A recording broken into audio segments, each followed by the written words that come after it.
Today, it's all about the Maranta.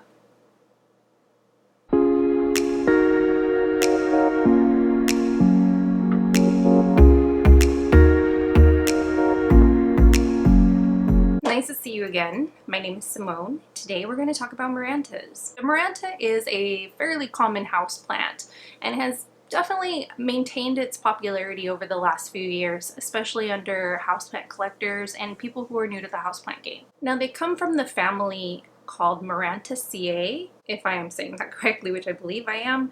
So the root word obviously being the name of the genus, which is Maranta. They're commonly named the prayer plant because during the day the leaves fold out and at night the leaves fold up to resemble prayer hands. Now, the most common Maranta that you will find in most of your big box stores and local nurseries is the Leucanura. So despite what species you may have, the care is generally the same across the board. Now, they are native to swampy tropics in Central and South America. Most of the light that comes through is filtered through the tree canopies or other plants that might be obscuring direct sun. So they do tend to prefer a more medium to low level light.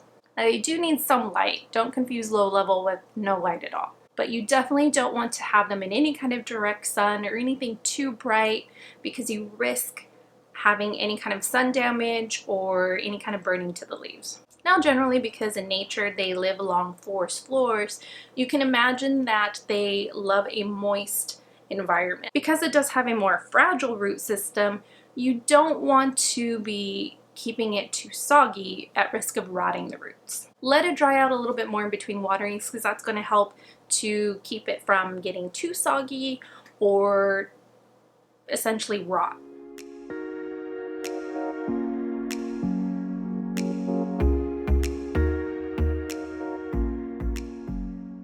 These are humidity-loving plants, so you do want to keep them in a humid environment as much as you can. However, Marantas are much more tolerant of dry conditions than, say, a Calathea may be.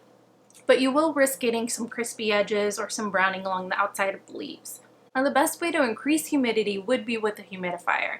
You might want to store it in an area that might be around some open water, such as a bathroom or a kitchen, because that will also help to increase the humidity around your plants. Now, misting can be a little dangerous because if you do get too much moisture on the surface of the leaves, you risk it getting a powdery residue or even types of mildew. So misting, although can be helpful to increase the humidity for a very short period of time, is not advantageous over a long period of time. Fertilizing would probably be best during growing season. Now, depending on where you live, growing season could be year-round or could be very seasonal. So as long as you see new growth on your plant, you would want to fertilize it. I definitely recommend doing a more organic fertilizer because it is more gentle on the plant. It is a little easier for it to absorb, and you're not risking any burning or chemical reaction from the leaves. If you do decide to do a chemical fertilizer, which is also perfectly fine, you might want to dilute it a little bit so that it's easier for the plant to digest it, so to speak, and you're also protecting the leaves from getting any chemical burns. Now, there are a few pest pressures you want to keep in mind with Marantas.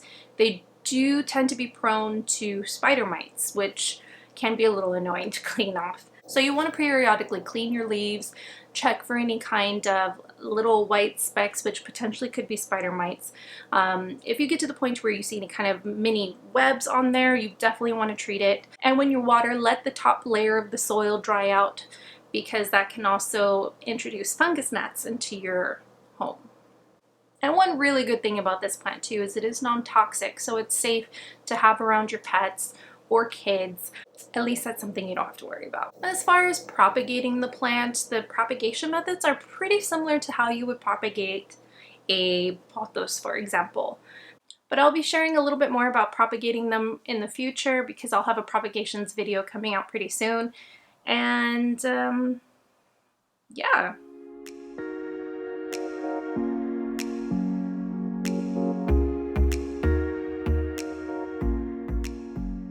I personally love this plant because I love the growth pattern of it. It has an almost zigzag umbrella-like pattern, which is just unusual. I like things that are a little different.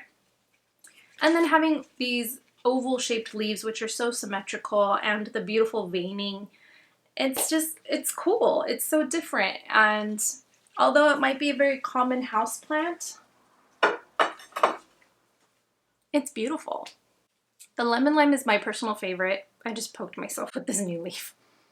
The lemon lime is my personal favorite because I love the coloration on it, and I love how the new younger leaves come out green with these little spots, and then how something more mature gets so dark that they get to be this incredibly dark green. They're just awesome. And I must say my favorite thing about Marantas is the new growth. I love the new growth and how they come out like these little pieces of rolled paper.